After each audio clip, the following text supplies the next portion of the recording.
Welcome to the Automotive Diagnostic Podcast. We're going to explore ways to sharpen our diagnostic skills, find learning resources, and hear from experts in the automotive field. Hey, what's going on, automotive world? Welcome to another episode of the Automotive Diagnostic Podcast. My name is Sean Tipping, and we are back in business for the first full episode of 2025. Enjoyed a little bit of a break, but now we are back in action. If you didn't check out the real brief 10-minute teaser that I put out last week, we've got Tomi Oliva on board as a co-host for the show. And we haven't smoothed out all of the details exactly, but the plan is for right now is the episodes that we do together are going to be under the umbrella of the Automotive Diagnostic Podcast. So that's what you'll see show up on your podcast player. But the episodes that we are doing together, we are considering ourselves the Automotive Avengers, or AA, rehabbing the industry. And we'll go with that until Disney sues us. So you'll see that mentioned as well. And that's just a representation of, hey, me and Tommy's collaboration to do interviews or potentially case studies. And you'll hear a case study just from me every once in a while, too. So we're going to keep up with the technical side of things here and there, but we're also going to be interviewing some people and talking about some things that expand out from just the car, but things that affect all of us working on the cars. So again, you can check out that little teaser that we put out last week. We're going to talk more about it here today.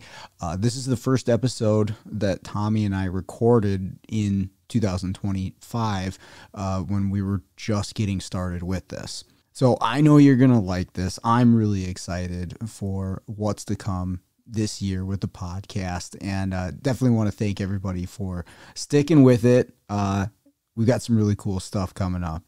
With that out of the way, let's jump in. Yeah, that was it, man. Like I just was not feeling the passion that used to be there for the podcast. Like I was, for a very long time, always really excited to do it. Every week I'd be driving around in my van, like thinking about like, what am I going to talk about this week on the show? Or I'd be reaching out to people, and yeah, that had just kind of faded in the last, I don't know, 6 or 8 months. And I was like, Sunday afternoon, like, oh man, what the hell am I going to talk about? I got to come up with something. And the quality is kind of fading, and I was trying some different things, but I honestly just thought, I was like, hey, taking a little bit of a step back is probably the best thing, just to see how it feels, you know, not doing it for a while, and see if I can get refreshed. And then here comes Tomi like a week later. Sorry, not sorry. No, I had a ton of people reach out to me, which is really kind, and I really do appreciate it. And everybody's really grateful, you know, about the show and what they've got out of it and sharing stuff. And that alone makes me want to keep doing it. It's just hearing everybody's stuff. I mean, there's been several people that I guess, and I had no part in this happening, but my podcast is on a list for people that are incarcerated. Like, they can access educational podcasts, and mine's one of them. And so they have like a buffer system where somebody emails me on their behalf. And I talked to one guy that was out, and like people in that situation are getting something out of it. I'm like, oh wow, like I never even considered that. So. Yeah, I had a Puerto Rican guy reach out to me from the prison system. Oh really? Well, okay. So I assumed. I think me and you had a conversation on the side about this, and I asked you about that. Yeah. We did, and just spoke recently with a dude down in Florida. And we actually tried recording an episode. We had some serious technical difficulties on that. But anyways, it is something that I want to continue. I'm just trying to find the right way so that the quality of it stays right. So. Yeah, I mean, at the end of the day, this isn't about. I don't know your financials, right? But I know that at the end of the day, it's there's a small group of us who actually do care about the industry. It's not about clout. It's not about trying to find things for you to better yourself, right? No, Right. It's like I can make more money doing anything else, but 100%. talking to you. Yeah, right. It's definitely not about the money or status or anything like that. But once you hear like, oh, this is actually helping somebody in some way, shape, or form, that's what keeps driving me to do it. So, once again, here you are.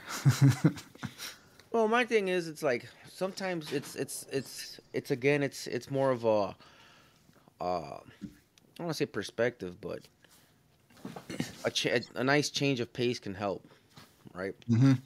And so a little backstory. I don't recall if I mentioned this in any of our last 20 podcasts that we did together, but no, I'm sorry. It would be last year. Last year, I've been having to go to Guatemala for my dad's inheritance stuff and his estate stuff, and we have to deal with all that stuff. And these third world countries and we make it easy. But last year I was very torn because again I've been fighting. I've been fighting with this damn shop pretty much since me and you have started talking. Mm-hmm. And I made one decision after the other, and I kind of keep ping ponging back and forth, and so I have a cousin. He works outside of Guatemala City, and he's on my mom's side of the family, and we weren't really close with my mom's side of the family because my dad never really liked him too much, or that side. So, and they lived maybe like 4 hours north of the city, and we stayed in the city every time we went, so we never really saw him. I don't really know much about him. Well, it turns out that when I was in Guatemala the previous time, I have a half sister, and she told me that I had a cousin who was a mechanic, and he was pretty good, but he was, pretty poor or whatever. And then I'm like, you know what, man? I got one of those damn, demo scan tools that Chinese companies send you. Mm-hmm. You know what, man? I think it'll serve. I ain't gonna do shit with it. I said, you know what? I grabbed that, I had played with it, and I put it back in my box. You know what? I told my sister, you know what? My wife's coming this week. I'm gonna have her go to the shop, pick it up, and bring it to me. She brings it to me. She gives it to him. He reaches out to me and calls me. He's like, hey, man, that's, appreciate it. You don't know how much it's gonna help me. Because I guess he was just like really, really poor, and that's one thing that's pretty funny about the automotive industry. Like, universally, I think our industry is frowned upon, right? Mm-hmm. But at least here, I know of a lot that even wrenching can still make a decent living for the amount of knowledge, the amount of time spent knowledge, like time spent acquiring knowledge versus what you can get paid, right? I know people who went to college 4-year degree and they ended up working selling coffee because they couldn't find a job. Same here with $80,000 in exactly right. So my tuition for UTI was $22,000, and I did pretty okay for myself, for example. Mm-hmm. And out there, no, they get paid the bottom of the bottom. My cousin was getting paid like 700. The currency is called quetzales. He was getting paid 700 quetzales a week. That equivalates to a little less than $100 a week. So that's like an independent repair shop, or do they? Correct. Yeah, it was actually it was his brother-in-law's repair shop, and this poor kid, man, they used him, but he was just kind of grateful that he had a steady job and that he was able to feed his family with that, even though it wasn't a lot. But I kept telling him, I'm like, hey, man, like, I think you can do better. You're pretty smart, because I don't know how we started talking like on a personal level. I don't remember, but we and one of those he was telling me about that. There's this older gentleman who kind of does what we do, mobile programming, diagnostics, and stuff like that. And he was telling me some of these prices that he's getting for some of these jobs. I'm just like, dude, I'm like, that's with the exchange, that's almost what we're getting paid here. I'm like, you can do that, man. I'll teach you, and that's how it started. Like then I started, like I sent him a Ninja. So then he started making a little bit of side money, going to other shops and programming keys. I'll walk him through something. Once I helped him with a Chevy Tahoe, because I mean that's not a common vehicle out there. Most of the common vehicles are Toyotas, Nissans, Hondas, pretty Japanese and Asian imports. Okay. You see some Americans, but they're usually like Daewoo, Chevys and stuff like that, or Euro market Fords. Do they get the Chinese stuff down there? Yeah, you see a lot of American market vehicles because they'll come in as a secondhand or salvage, Oh, okay. But typically you'll see a lot of Asian stuff, and and that's what they like. They don't really like a lot of American cars because they're gas guzzlers. Sure. And well, truth be told, man, I mean, if you can have an F-150 or a Hilux, which one are you gonna get? Yeah, the fucking Hilux. Yeah. Even though I hate Toyotas, but that Hilux is a pretty truck, and so and it evolved into this situation. And then one day he calls me, and he had a Tahoe that they had removed the frame, the body from the frame to do some repairs, and it never started afterwards. So, it had bounced around from shop to shop in Guatemala. Nobody was able to do it. And got to his shop. I'm like, bro, we're gonna knock it out right now. And with limited testing, but me knowing GM land, and we knocked it out. We spent maybe like 6 hours total because I didn't have a lot of time. He didn't have time. We kept running back and forth, but it ended up being that they pinched the wires when they dropped the vehicle from the TCM to the ECM. No, like from the ABS. The wires are pinched from the ABS to the TCM. Okay. So I had him run an overlay for a couple circuits, and then I sent him some diagrams, and he got the car running. Nice. What pissed him off was I told him, he's like, hey, how much I owe you? Listen, man, tell your boss that I'm charging you $200. I'm like, and then that you're gonna send them to me, and then you keep them. I don't want any money. Okay. And from what I understand, he never paid him. Oh, really? So that was kind of like the straw that broke his back, and somebody ended up renting him a little spot, and he just started working on his own. Okay. So then, I've been sending him more stuff, and I've been training him. He's sat in my programming classes. This time around, I took him a lot of my old equipment. I had sent him a Dolphin, and one of the things that I went on a tangent here, but I was trying to relate is that he's actually one of the reasons why I opened, man. I was sitting there, and he's working on a gravel. At the time, he had just gravel because he didn't have any money to cement it. But it was just a little lot that used to be like a little grocery store that had a back lot, and they were letting him work out of the back lot for not pretty reasonable rent. And this guy's over here dropping transmissions and pulling motors to rebuild them. And I'm like, God damn, dude, I got this fucking shop, man. It's like a mansion compared to what he's doing, and he's over here making it happen. Right. So it kind of gave me a bit of perspective, and that's kind of one of the reasons why I reopened the shop, man. I'm just like, you know what, man? If this guy can do it, why can't I? Like, I mean, maybe it's time to give it a true, because I don't think I ever gave it its proper shot. And fast forward, it's been a year since I reopened. Okay. And it's been fucking hard, dude. Yeah. It's been fucking hard. How many techs you got? Just one for now. We're in that in between stage where I'm actually wrenching again because we were building up my clientele again, plus adding more because of a marketing campaign. But I'm also in that weird spot where I can't afford another one. Sure. So it's like I have to like hop in and fill in and do this, do that. And then I'll get a mobile call for that. I have my nephew. I'm teaching him how to do programming. Okay. And he's taking all my further out accounts. So now I'm just pretty much in my general area and run the shop. So in the day I get an easy mobile call, I'll just take off, go do it, come back. So it's working. Yeah. No, I get that. Like, you're just right there where it's like, I could definitely use somebody else for the work, but I'm not quite there. So yeah, I'm still out there doing it every day.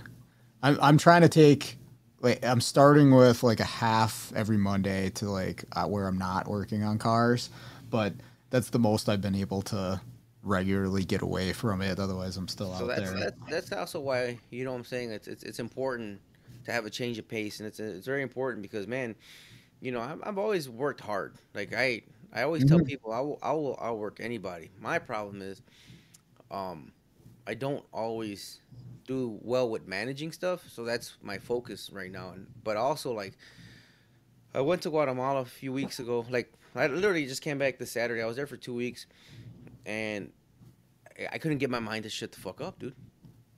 I was worried about the shop was slow and this and that, and I was, you know, talking to customers for modules, you know, helping, you know, industry people.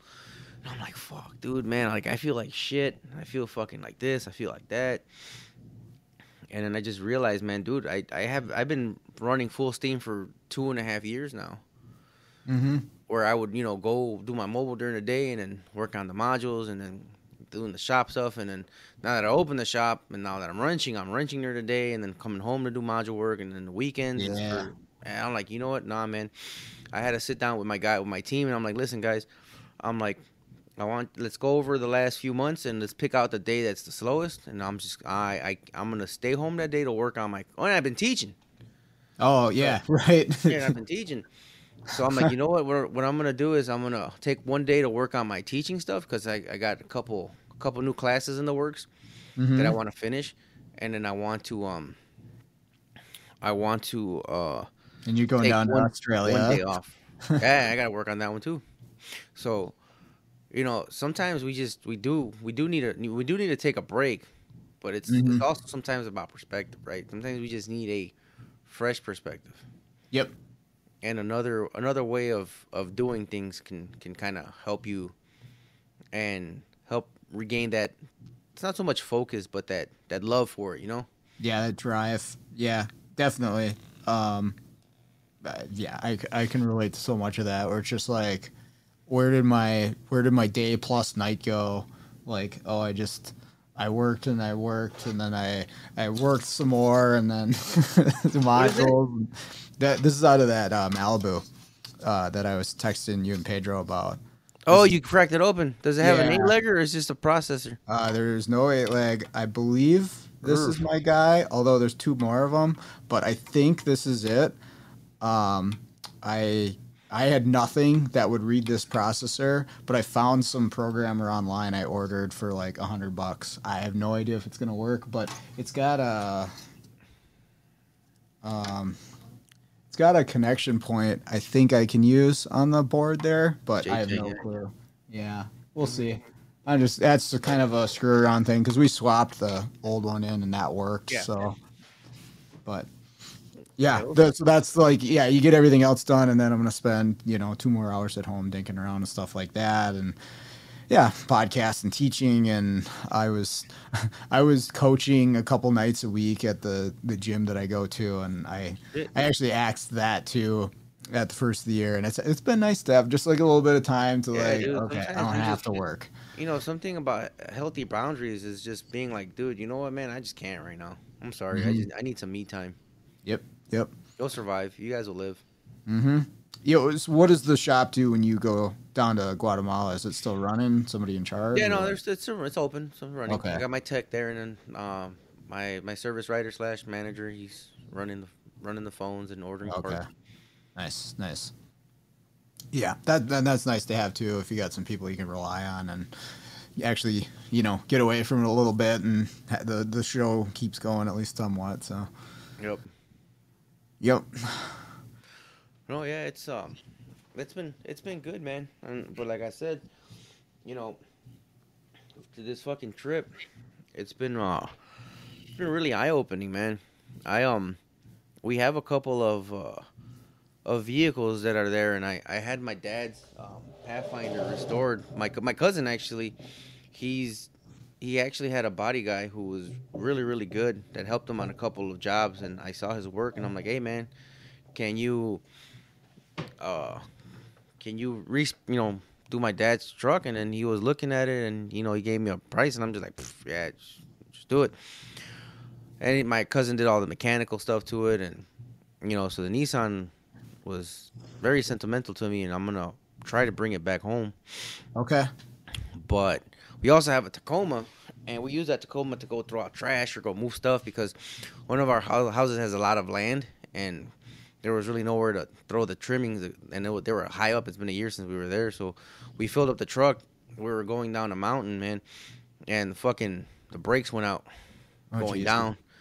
And shit, Guatemala City is about 5,000 feet in the air. Where I'm at is almost 7. Oh, damn. Yeah, so we were going down to about 3,000 feet. The little town where my dad has a little farm where we were gonna go throw those trimmings out. So yeah, dude, like I was just like, hey man, I think this is fucking it, dude, because I don't even know where the hell I'm at. I don't know the road. Like I got stupid lucky, man. There was a tree had fell and they cut it and they left like they literally just left it there, but they just cut it into one piece so it wasn't disturbing the road and left the other piece there. And out of the corner of my eye, dude, I fucking saw it, dude. I was like, all right, this is my fucking chance, dude. I put it in reverse. It was an automatic. I put it in reverse just to give me like a little bit of a slowdown. Yeah. And I crashed into the fucking tree. Oh, shit. Crashed into the log. How fast were you going? Dude, not fast, man. I think I was doing 30, 35. Oh, damn. But I was going downhill, man, so it's not like I can fucking stop. Right. Yeah, so everybody okay? It was just me. Oh, it's just you. Oh, damn. Yeah, it was just me, man. I hopped the fucking tree. I hopped the log, actually, and landed on it. It was wild, man. I was like, ain't this about a bitch? I'm going to get taken out by a fucking Toyota. Yeah, because the cars don't get any maintenance out there, man, so the master went out. Oh, man. Well, I'm glad you're all right. That's scary, man. Yeah, man. So then after that, I'm just like, dude, I'm like, you know, I was always built to like work hard and not complain and just fucking work. But at the end of the day, it's just like we really just don't fucking know when we punch our clock, dude. Yeah. Oh, and you know, and I still have goals and I still have things that I want to accomplish. But at the end of the day, it's like we need to learn how to appreciate the now. So that's why, like, I truly understand your need for a sabbatical, man. But I think we can do something. Yeah. The fucking dynamic duel. I think so too. When you brought up that idea, that's it. It definitely got me excited. I'm like, well, that would be pretty goddamn cool. So we just got to think of a name, like a cool name. Yeah. I'll look at Backstreet Boys.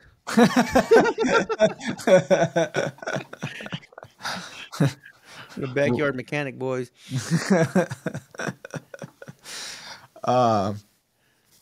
Yeah, no, I think it would be really awesome. So, and having somebody to like bounce ideas off of and share some of the stuff with the cars that I'm working on, so it's not just me.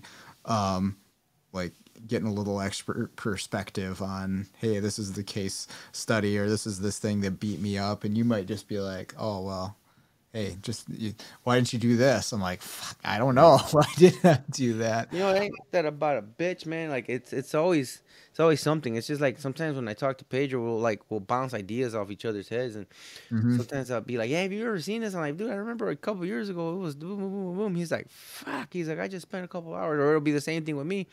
I'm like, "Bro, this motherfucking truck's kicking my fucking ass. Blah blah blah. I hate this thing. I'm gonna light it on fire and push it out of my shop." Yep. He's like, "Oh, what is it doing?" "Oh, blah blah blah." "Oh, you know, I had one, man. Why don't you try looking at this?" And it's right. I'm just like, God damn it. Yep. I had that just recently with a group of people I talked to on a Wagoneer that I just got my ass handed to me. That one was actually a frame off deal too, which it had all kinds of problems that we sorted through one by one by one. But the last one was I was trying to get it was a 22 and I was trying to get the air suspension to calibrate, and it was just fighting me nonstop. And the right rear corner wouldn't go down. It would go up, but it wouldn't go down. And those rear springs, they have a check valve in the top of them, which I'm not surprised, but I didn't know it was there. But the way it works, have you ever seen one of those on those things? The Chrysler air Is it the suspension? same as the older design? See, that's the thing. I don't know because I never took any of them apart myself. So I had no clue. So I don't know when they started using it, but it's like a little brass fitting that goes in the top of the Yeah. spring. Same design. Okay. So when the line goes in, the line itself has to displace that check valve. Yes. And the little collar that kind of holds it in place, the line got like pushed up through it. So they had the line tightened down and it was like feeding air in, like displacing the check But it valve. wasn't opening it. But yeah, it would never come back out. And I had no clue that that's how that worked until we took it apart after I spent like, multiple hours trying to get this thing to calibrate. We're doing all kinds of things. And then, yeah, I shared it with a group. They're like, oh yeah, I dealt with that. There's a star case on it or whatever. I'm like, son of a bitch. But, I guess that's the downfall of not fucking asking people first before you're doing it. yeah. Yeah. It's like, depends on the day. Like sometimes I'm just like, I got to get this figured out and I'll ask people. But then a lot of times I will just beat my head against the wall before I ask anybody. Yeah. I'm a little, it's the same mixed bag. Like if I have a lot going on, I'm just like, listen, man, I need some fucking advice here. I need your help. I need to call. Yep. I'm calling in my favors right now. Like all hands on deck. I need help. Yes, yeah. Some days I need the cheat code for sure. But it's worth it to struggle through on some of this Oh stuff. man, I mean, there's never ever gonna.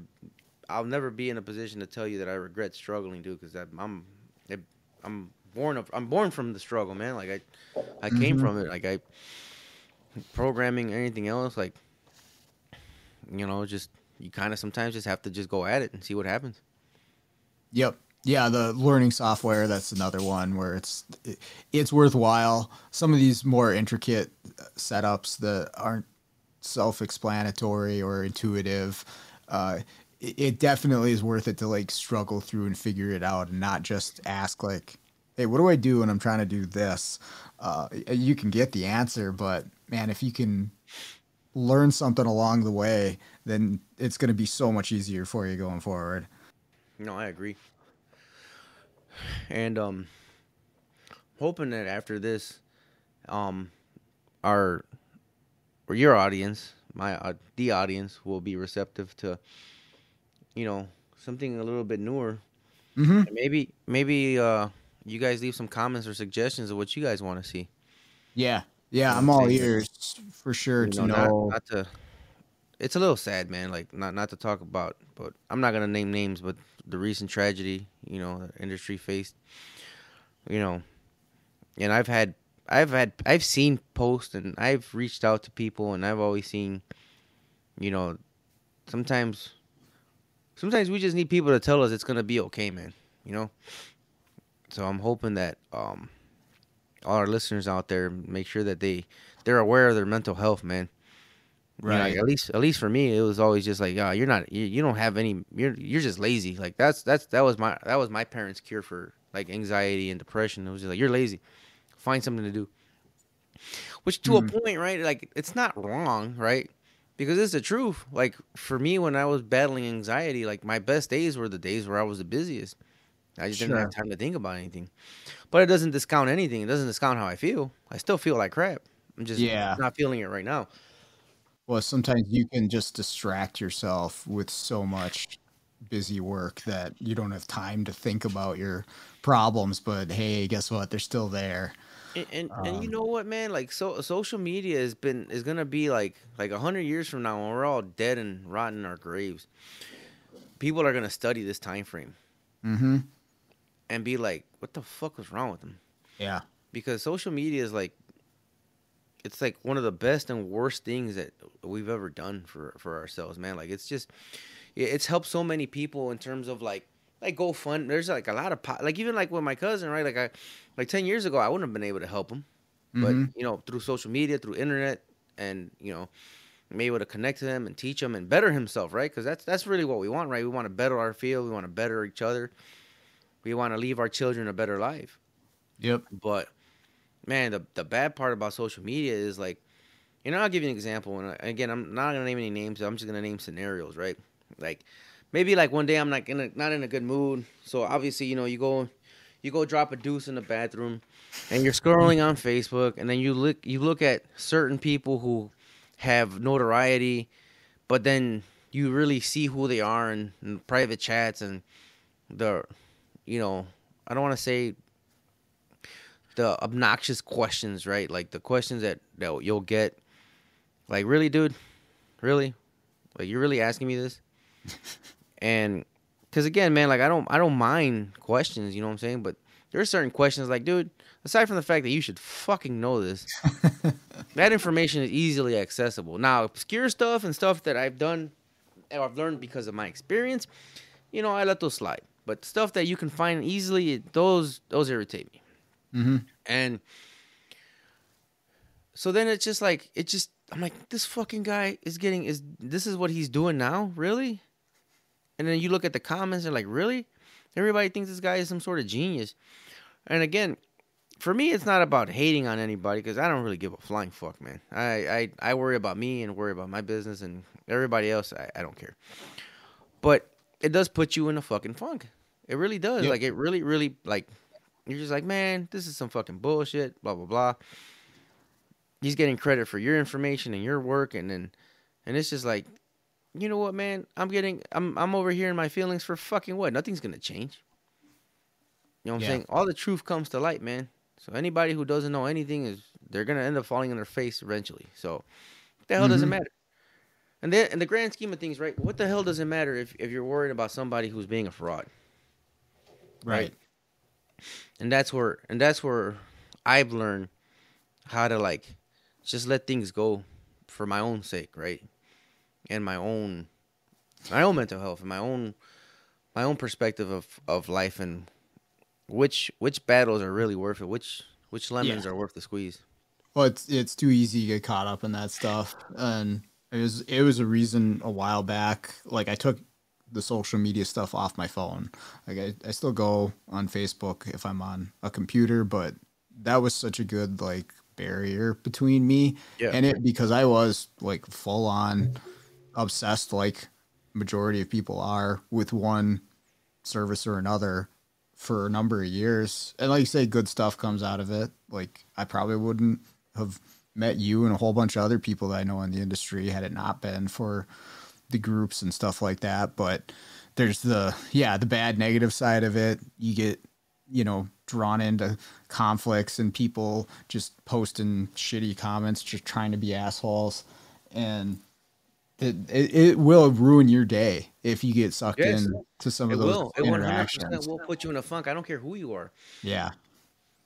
I don't care. Like, it's who you are, especially like if you feel you've put in the work for something and then you see it going towards somebody who doesn't have the abilities or the skill set, or even like people taking credit. Like, I've been in scenarios where I've helped done things, and then the next thing I know, it's posted on fucking YouTube. And not even a fucking, hey, fuck off, buddy. Like, not even a thank, nothing. Yeah, that shit hurts, man. I don't give a fuck who you are. Right. And so it's like, you know what, man? I can't easily get rid of social media because the 90% of my module business is from social media, man.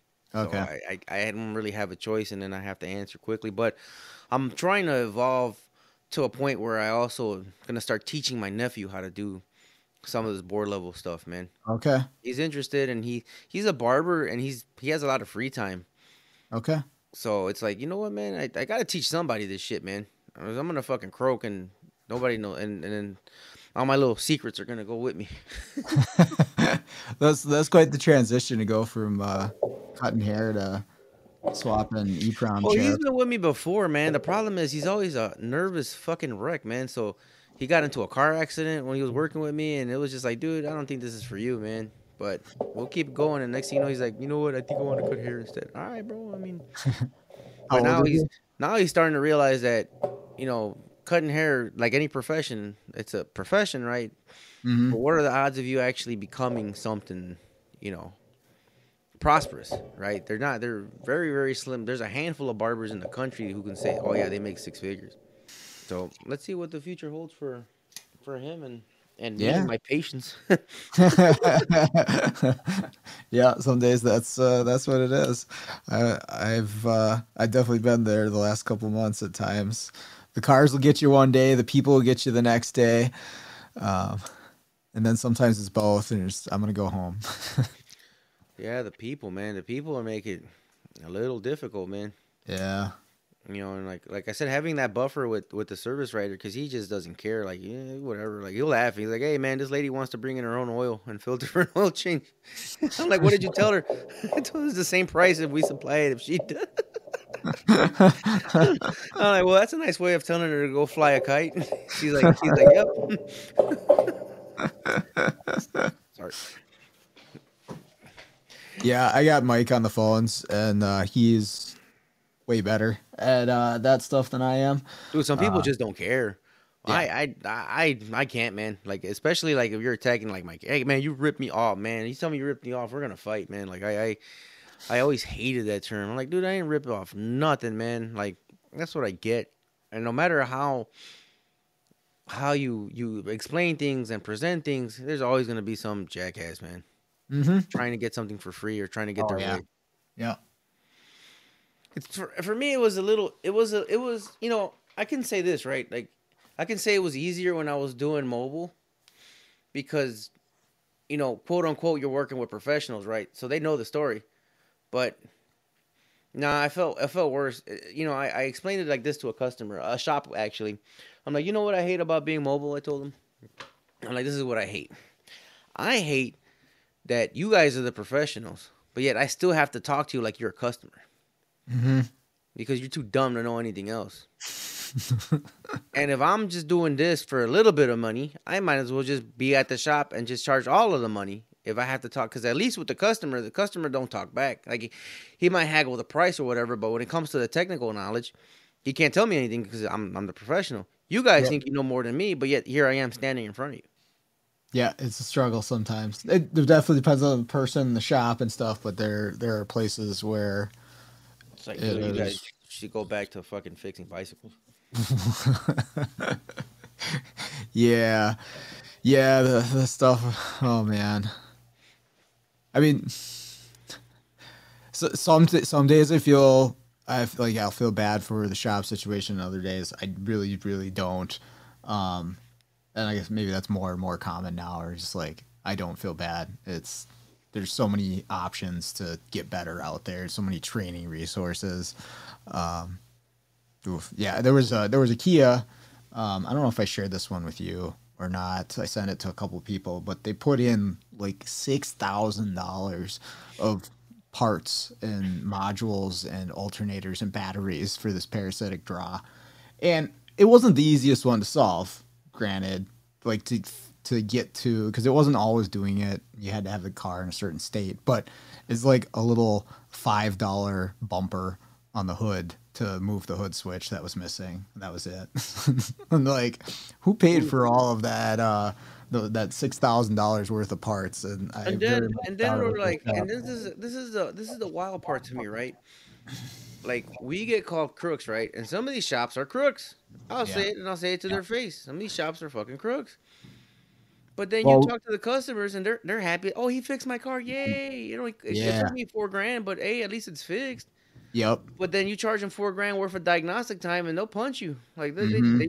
it's like you slapped their mama. Like, but yet you actually getting paid for the work that you performed instead of Yeah. a bunch of shit aftermarket parts that your car does not need, and it's gonna need them in the next 6 months. Yeah. Yeah. I could have charged $2,000 for that diag and saved that person a ridiculous amount of But yeah, they money. they they would have been pissed that you They charged them would've- 2 grand. Yeah, Yeah, they would have laughed at me like, "Oh, no way, we're not paying that yeah, for this." exactly. But yet, Uh, they're fine. And then to a point, I started realizing something, man. I think some of these shops who you're some of these shops who you're just like, I wonder why they do that. Well, why do they keep doing that? Well, think about it, right? If you don't really give a shit about your customer, right, and this is normal operating procedures for you, dude, you're mhm. chucking a couple grand worth of parts into a car, dude, and you don't care because you're still Yep. charging the customer, right? Yep. So, matter of fact, you want the car misdiagnosed. You're in a nutshell, you're making more money. We had that conversation. We had like little Christmas get together with the team, and one of us brought up like, how do these shops stay in business? And yeah, they're crooks. That's how they stay in business. Is they're doing that exact sort of thing, getting away with it most of the time, and making a ton of money on parts. Like we were looking at year-end stuff, and I was like, man, it'd be nice if I sold parts. I'd make a lot more money. You know what's funny is I thought like we were specifically in that situation here, dude. It's worse. Like I can only speak for Guatemala because that's the only country that I've been to that I have directly been involved in repairing a vehicle, right? Like I seen how it is and I seen how they do business. Dude, it's wild what these guys do just to make the customers happy, man. Like they go above and beyond, but it's the same problems, dude. Like it's actually to a point it's actually kind of worse because dude, you should look at my cousin, bro. I don't know how the hell he does it, man. No lifts. I mean, that's fine. I've done that before. No lifts. Works on the floor. Only good thing is that most of the vehicles aren't rusty, right? Okay. But dude, I was gonna take a picture of his toolbox, dude. It's like one of those, man. That was like my starter toolbox, dude. And these guys are just, pulling engines and transmissions and clutches and anything you need done. They just figure it out. Mm-hmm. And I mean, it takes them a long time. Like, he said he can put an engine together and slam it in back to vehicle. He's talking about like 4 or 5 days. Okay. Me, for example, like I remember when I was wrenching, a technician left a Kia Optima to the short block, and not even all the bolts organized. There's just basically a pile of bolts. There's a box. Yeah. Yeah, dude, I had that engine assembled and in the vehicle within a day. Nice. So yeah, so it's definitely a lot of speed differences, right? But yep. There's also a lot of price differences, man. They charge $3,000 local to do the labor for rebuilding an engine because they have machine shops out there. Okay. So that's one thing. Like for example, if you have a control arm that needs a ball joint, they take the control arm off and they take it to the machine shop and they press in a new one and then they press in their bearings. They don't do anything themselves, right? So they're just take it off to put it back on. Okay. Right. So he charges $3,000 quetzales to do an engine job, an overhaul. Right, plus parts and whatever the machine shop charges. So I'll tell you right now how much that is. That's $400 US. To do for labor for the whole thing? Mm-hmm. Holy shit. Yeah. Wow. Yeah, dude. It's wild, man. And the tools are in dollars. You go to a store and buy like I say, a cherry picker. Uh-huh. It's you do the conversion. It's $300 US, $350. Basically, about a little bit more than what we would get. You get stuff at Harbor Freight, basically. So yeah, makes you appreciate quite a bit what you got up here. Yeah, dude, because I'm just like, bro, like today, man, I picked up a Silverado. I sold a car, and then this Silverado came out of nowhere and up in Wisconsin, and I went back to get it, and I brought it in, and he sold it cheap because the dealer quoted him like $5,000 for a harness. And I'm like, man, that's pretty messed up. Why can't you just repair it? Then I found out why. I guess some raccoons were living in this damn truck in a barn somewhere. Holy shit, dude. I mean, the transfer case harness was damaged on top of the transmission. I had to yank that harness down along the frame rail. There was 4 spots where they chewed the harness. I fixed all of those today. And then there's some wiring issues. And then when I went to go peek in the back, like one of the lights is off, dude, they ate all the wires for the rear tail lights, for the rear right one. Like they ate them, they're gone. They did the same thing for the ABS sensor. They did the same thing for the camera. Like I'm like, fuck, dude. No wonder. I'm like, but I didn't even think they didn't quote them right, dude, because this thing there's various sub harnesses that had to get replaced too. Not just like the main harness that goes from the chassis harness, but there were some sub harnesses that they were gonna have to replace too, man. You seen the movie The Other Guys with Will Ferrell and Mark Wahlberg? Yeah. Yeah, there's a scene in there where they're like, and the raccoon gave birth in the backseat of your Prius or something like that. That's what I'm You thinking know what's about. funny? That's when I was telling that to Pedro, he made the same mention today too. I was like, these fuck ass raccoons, dude. I'm gonna send you some pictures. Well, I mean, I should be thankful, dude, because I mean, it's really only like I only spent like 4 hours today on repairing that because I'm funny with wiring, man. Like I want to make sure that it looks neat and pretty and that Okay. nobody messed with it. And then tomorrow I'll probably spend another 3-4 hours rebuilding the rear harnesses. Yeah, my guy Andrew's like that. I defer to like, hey, you guys fix it. I don't have the time. I don't have the patience. You guys, here's the broken wire. Good luck. Have fun. Yeah, no, I actually enjoy doing Okay. the wiring repairs. I like it. It's easy. Just Yeah. cracking it open, taking your time, making sure it looks nice and neat. So yeah, man, it's really astounding, right? And then to before I got sidetracked to my point, right, about customers, dude, they're worse out there, man, and their labor Hmm. rates, even for that country, they're cheap. I mean, they charge maybe 100 quetzales to do a brake job. Is it That's $12. is it just that there's that many people that will do the work, or is that the There's always economy in that around there? country, bro. That country is actually not for nothing. If you had U.S. dollars to open up a business, aside from all the gang violence and the extortions, if you were able to open up a business in the countryside, dude, bro, these people, man, like even my cousins who work in the city, dude, I tell them like they were here, and I never realized it, right? But if me, for example, like if I have a day off, I have a day off. If my guys have a day off, dude, unless there's something that he didn't cover or didn't let me know, Yeah. I'll call him. Okay. Right. But other than that, dude, if it's your day off, I don't want to talk to you. It's your day off, man. It is Yep. what it is. Yep.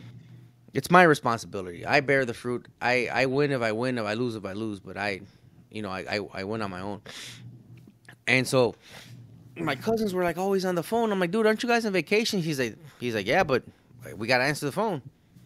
I'm like, why? He's like, we have to. Like, we still have to answer the phone. I'm like, dude, but you guys are on vacation. He's like, yeah, dude, we have to be. A couple of times where when I was out there recently, he's like, yeah, dude. He's like, here, bro. Like everybody's afraid of we keep our jobs, dude. Like no matter what, they tell us to jump. We ask how high because there's 20 motherfuckers willing to do our job for cheaper. Hmm. So yeah, Wow. it's interesting about how that and that culture there in Guatemala, they really really take care of their jobs. And you go and it's funny, right? When I go, it annoys the shit out of me because everybody's so. Think about the difference between a city and a country, times Yeah. 10. Okay. Everybody's so slow, Okay. and you're in the city, and they're just like everything's so slow. And that doesn't bother people. You can sit down in a restaurant, and dude, like it took us an hour and a half to get our food at a restaurant. When I was with my cousin once, and I'm over here like, bro, what the fuck, bro? And he's like, what? What's taking so long? He's like, oh, sometimes they're slower, sometimes they're not. And I'm like, but if you don't say hello in a certain way or acknowledge somebody in a certain way, bro, they get fucking pissed.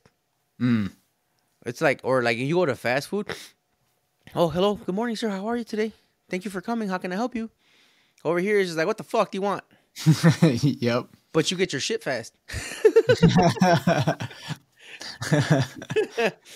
Yeah, I think our parents' generation in the U.S. it was more like that, or maybe even going back one more, because like you hear about, at least I do, my parents and their friends all having jobs they worked at for like 40 years, and that like you say they get with a job and they would stick with it, and you know they wanted to stay with Yeah. the job, and nowadays It doesn't, people I know dude, hop jobs every other year. it does, but here's the thing, right? It's the same thing I tell my wife. I'm like, she hops jobs every 2 years, not because she wants to, but because that's the only way she'll get a raise. Yep. Like if you stay with the company that she works with, every year she gets like a 3% inflation raise, and that's it. Mm-hmm. But you're eligible to jump to a different location every 2 years. Get 10% or something. It's like fucking. She got a 16% right now for her last jump. Damn, that's awesome. So it's What does like she do again? she manages. No, I'm sorry. She's a basically a corporate accountant for Marriott. Okay. So she'll Okay. jump from hotel to hotel. Oh, okay. Yeah, I mean, why not? If you can do that, I mean, I did that a little bit as a tech. I mean, I leveraged it as a way to get a raise. Like when I was with Firestone, it worked. Like if you had an offer from somebody else, odds are they were going to match it if you knew, you know, Yeah. kind of halfway what you were doing. But none of my employees need to hear that. No, I try to take care of them as much as I can. You know, I know my guys can get more, man, but I'm extremely lenient, like in terms of the work and stuff that needs to get done. Like, no, obviously the work has to get done because I still got to pay him. Mhm. But I'm lenient in terms of like I don't rush nobody. Like if it's done, it's done. Like I'm not. I pretty much like if since I don't really eat out anymore, I cook. So like I feed them. So if we're slow or whatever, and then I got some groceries, and then we just all eat. Yeah, we'd probably do that more if we weren't all in different parts of the city. But we try to get together at least once a week, all collaborate and see what the hell is going on. But yeah, try to take care of him, send him training. Steve's going down to Perkins this weekend actually for his ADOS thing.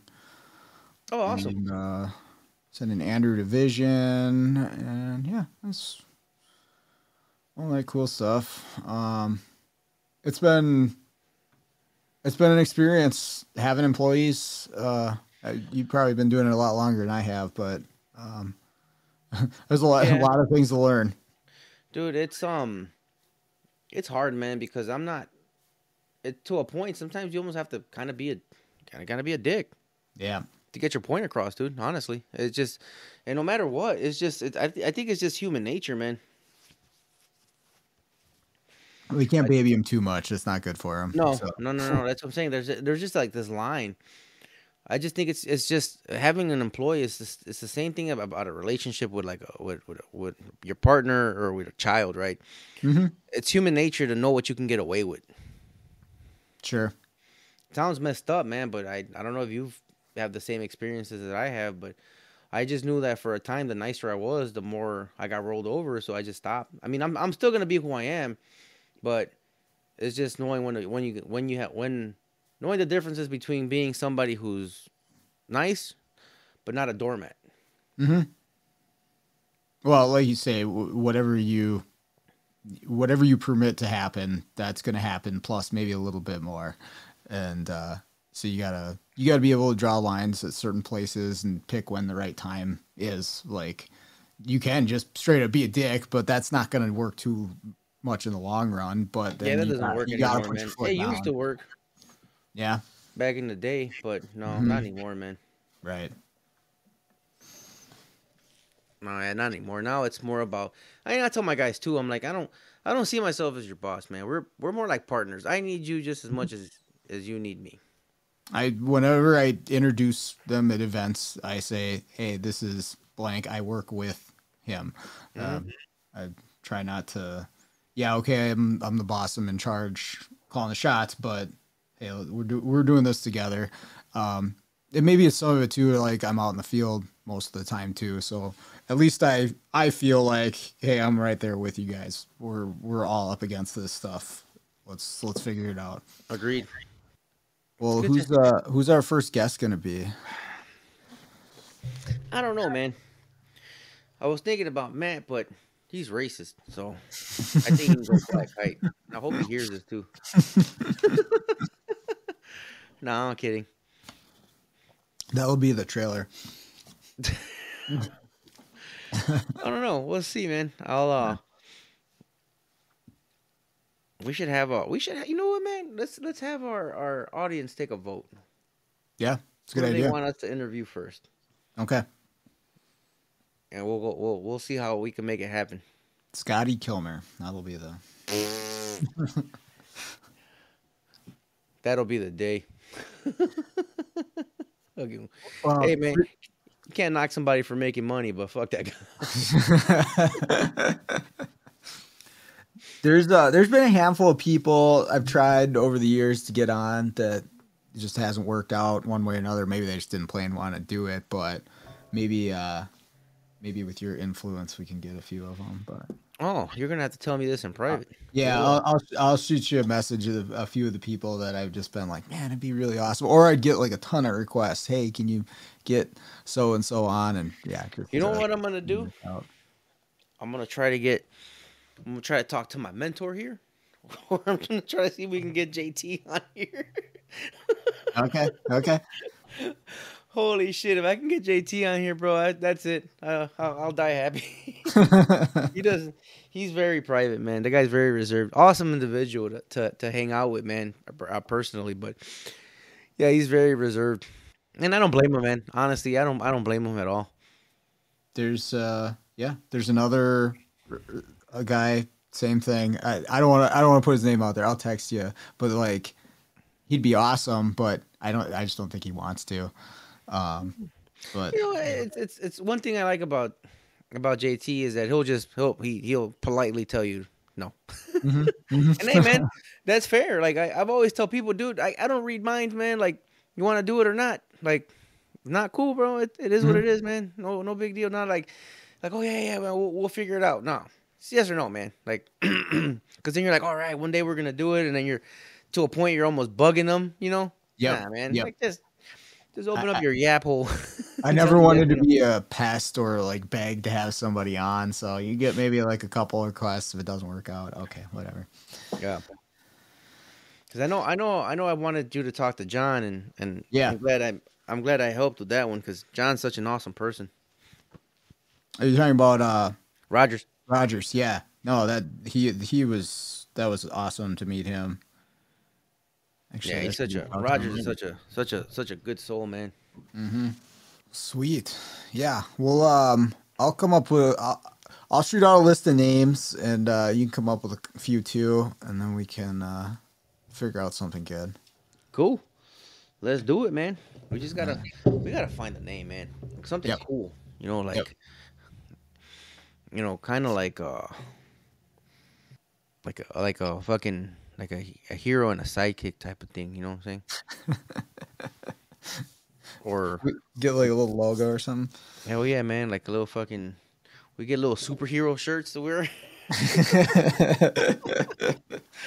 I want a cape. The Automotive Avengers. Damn! I think I got it.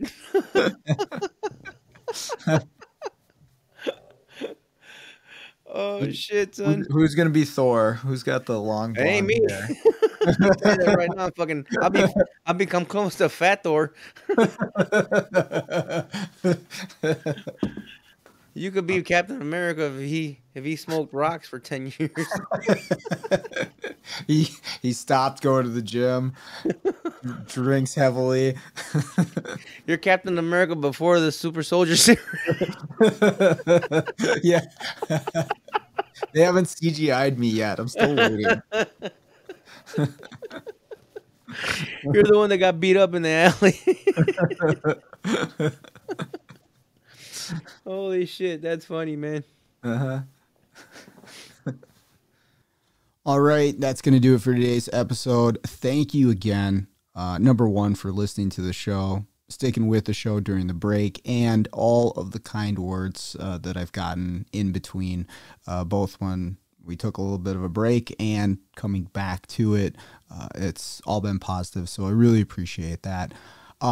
As mentioned in the episode, if you have ideas for things you'd like to hear on the show or people you'd like to hear us interview on the show, I want to hear about it. So feel free to either email me. You'll see the email in the show notes. Shoot me a message on Facebook Messenger. You can find me, Sean Patrick Tipping, on Facebook. Or I will put something up in the Facebook group as well, where I'll set something up so that people can contribute to their ideas, or maybe it'll be a poll or something. I'll get something together. So once this episode is released, go to the Facebook group, which again, there's a link to in the show notes, and put your opinion out there. Let us know who or what you'd like to see on the show, and we'll see if we can do our best to make that happen. But until then, we are the Automotive Avengers. We are rehabbing the industry one podcast at a time. Ooh, that's a little different. That feels weird. We'll see if we stick with it. All right. See you later.